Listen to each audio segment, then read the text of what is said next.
Ladies and gentlemen, I am Sid Alpha, and welcome to Line of Sight, Episode 4, your one-stop shop for video game news here at Exclusively Games. The intention of this video series is to provide you, the viewer, a look at video game news without political opinion, without bias, and without the extreme editorialization that we are all bombarded with on a daily basis, focusing on just the facts and letting you make up your own minds and formulate your own opinions. With last week's episode, I ended up including a fair amount of editorialization, which runs directly counter to the expressed goal that I've set for myself in the making of these videos. It was still an extremely well-received video, but I did have more than one person calling me out on this. Obviously, I'm still human and I make no claim to perfection, but I can assure you that I did notice myself even without the comments pointing it out, and I'm remaining vigilant to prevent against my own opinion coloring the information being provided. Still, as these videos have been getting such an amazing reception here on Exclusively Games, and by the way, thank you so much for making me feel welcome, I really do appreciate all the support. It's always been a dream of mine to make a video that was so well received that it got 1,000 likes without a single dislike, so let's see if we can make that happen.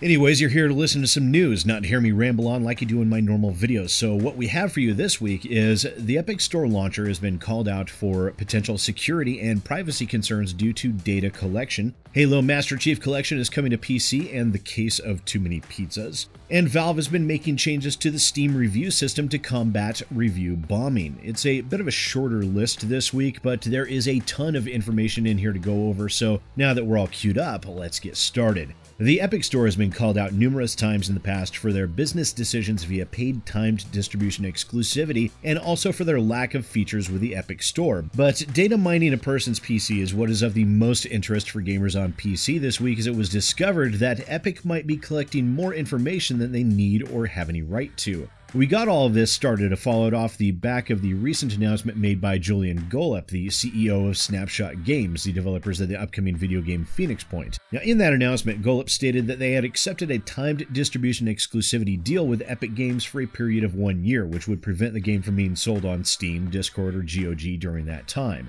They stated that as a result of this deal, anyone that backed or pre-ordered Phoenix Point would receive 1 year of free DLC, continuing on that the developers would be providing a full refund to anyone that wished it as a result of this exclusivity deal. A couple of days later, on the Phoenix Point subreddit, the Reddit user Not Important posted a statement in which they discovered a fair amount of useful information surrounding the Epic Store and data collection, and bear with me as this information can get a bit technical for the uninitiated. They first showcase via the use of Procmon, a process monitoring program, that the Epic Games launcher executable is querying actively running executables, namely what programs are currently running on your PC. They then show in the highlighted line that the Epic launcher is attempting to access one of the DLL files for the program Fiddler, which was running on the person's PC at the time. Next, they also show how the launcher is accessing the root certificate store on the PC as well, then how it is accessing and querying registry keys, the one highlighted being for Internet Explorer. They then also showed the Epic launcher creating registry entries for hardware survey information, and followed that up with showing a fair amount of tracking data traffic taking place. On the website metacouncil.com, the user Mad Jokey posted some more information showcasing how the Epic launcher was sniffing out users' Steam data unprompted and walks people through how it goes about doing this.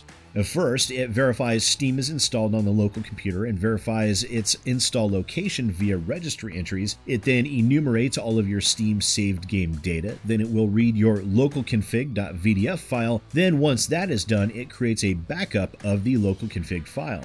Valve has since responded to a Steam subreddit query about this, stating, quote, "We are looking into what information the Epic launcher collects from Steam. The Steam client locally saves data such as the list of games you own, your friends list, and saved login tokens, similar to information stored in web browser cookies. This is private user data stored on the user's home machine and is not intended to be used by other programs or uploaded to any third-party service." Now, Epic has since responded to these allegations, outlining what their launcher is doing and why. The tracking.js package is for their support creator program, a program that is set up to allow creators to earn $5 per every 10,000 V-Bucks spent by players who have elected to support them in-game. They also stated that the launcher sends the hardware survey information at regular intervals as outlined in the privacy policy, and they also provided a link to the code that is used. They then clarified that the UDP traffic seen is for the purposes of communication with the Unreal editor, and again, they provide a source to the code they use for this. As for the certificate store access and cookie access that's been noted, this is due to the launcher's UI being based on Chromium, which is an open source browser, and that this is a result of normal web browser startup. The executable scans are stated to determine active processes for the purpose of preventing game updates to apply to games that are currently running, and that information is not sent to Epic. As for the Steam information, Epic says they create a backup of the local config file, but that information is only sent to Epic when a user chooses to import their Steam friends list, and then only hashed IDs of the friends are sent and no other information from the file is used. And in regards to the concerns surrounding Tencent, the Chinese company that owns a large percentage of Epic Games stock, they state, quote, "Epic is controlled by Tim Sweeney. We have lots of external shareholders, none of whom have access to customer data." And so that is where we currently stand with Epic Games, and whether the concerns are justified or not in this case, it would seem that Epic Games has a long way to go to earn people's trust, but let's move on ahead. Our next story involves Halo, and like any good detective story, we have the case of too many pizzas. Halo has been traditionally an Xbox exclusive series, but it would seem all of that will be changing due to a recent announcement made by 343 Studios that the Halo Master Chief Collection would be coming to PC via the Microsoft Store and also, to the surprise of many, Steam. If you go to the Steam storefront now, you can verify that yes, the Halo Master Chief Collection is now listed on the Steam storefront, but with no stated delivery date as yet.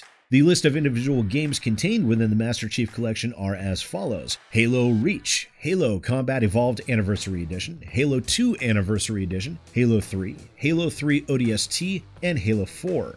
The games will feature full keyboard and mouse support and up to 4K resolution on PC. But what about the pizza? Well, sometime before the announcement was made, the Reddit user The Womb in the Sky stated they would buy the first 343 employee that comments on their thread a pizza if the Master Chief Collection for PC gets announced during the special announcement this month with, quote, "No joking, no memes." But after the announcement, Brian Gerard, Halo community director at 343, posted on Twitter that pizzas had begun showing up at the studio. Following up on that was someone apparently sending a pineapple and jalapeno pizza as a troll, but some people on the team actually like that sort of thing, then stating, "Please don't send more pizza, we good." Sam, a member of the 343 community team, then responded on that thread with pictures of more pizza saying it doesn't stop, and Brian Gerard then posted later that even more pizzas were showing up and again asking people to please not send tons of pizzas. Then a little over an hour later, Brian Gerard posted on Twitter again saying the Halo community is awesome, we're excited too, please don't send more pizzas to 343 Industries. The building receptionist isn't here, so it's getting logistically challenging and we really don't want to see food go to waste. And now for some strange reason I'm having a craving for pizza. Our next story surrounds Valve, and they're making additional changes in how you see reviews and how reviews affect the aggregate review score, namely review bombs. In September of 2017, Alden Kroll announced on the Steam blog that Valve are going to be making some changes to the review score system focused on combating the effects that review bombs have on the review score of a game. In that post, he outlined Valve's thought process behind user reviews and of review bombs, the intent behind them, and the effect they can have on a game.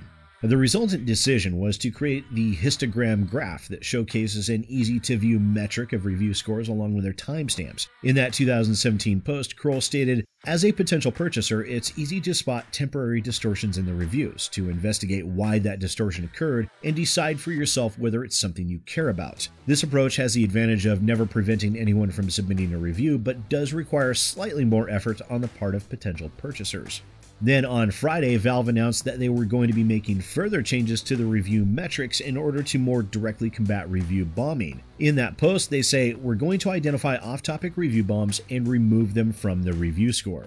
In order to accomplish this, Valve has created an algorithm that monitors user reviews. When a video game receives an anomalous number of user reviews, it trips a notification flag and lets Valve staff know there's something out of the ordinary going on. Valve staff members then go and investigate the anomalous reviews to determine if there is an ongoing review bomb. If a review bomb is found, Valve staff will then mark off the time period it encompasses, and then they will notify the developer. The user reviews will then be removed from the review score calculation. Valve also states that they do allow users to opt out of this system if they would like review bomb reviews to still be included in the review scores that they see. They then originally posted with just 2 Q&A questions, although that list has since grown even over the last 24 hours, and as this post is currently somewhat of a living document, I will put a link down in the description below below so viewers can keep up to date on the questions that Valve are answering. And from how the current Q&A segment is currently, we're now provided with the following information. Digital rights management and end-user license agreement changes are topics that have instigated review bombs in the past, and Valve does consider those two factors to be off-topic and will be treated as such moving forward. If a user review is posted during a time frame that a review bomb is identified, even a positive review will not count towards the review score metric. Also, Valve is not deleting user reviews. This change will only affect the calculations made for the review score itself, and all user reviews will remain untouched. Valve will also not be going back and applying this system to review bombs that had taken place in the past. And if a user doesn't agree with the definition of off-topic, Valve recommends those users opt out of this new system. Then the last one is merely a statement and a response statement that user reviews are important. And that's all we have for you today on Line of Sight. Thank you so much for tuning in. If you would like to hear more from me, myself, and I, don't forget to check me out at my YouTube channel over at youtube.com/SidAlpha. Also, Exclusively Games has been absolutely crushing it thanks to all of your support, so don't forget to keep hitting those like and subscribe buttons, and don't forget the YouTube AI must be fed, so drop a comment down below even if it's a silly joke. In addition, I highly recommend you check out Rag's reviews on this channel as well. They're extremely insightful, and I was very impressed at how well he's been doing things. Yes, Rags has been a good doggo, and that is coming from a person that is not easily impressed. And thank you again for watching. I really do appreciate it. Once again, ladies and gentlemen, I am SidAlpha, and I'll see you next time.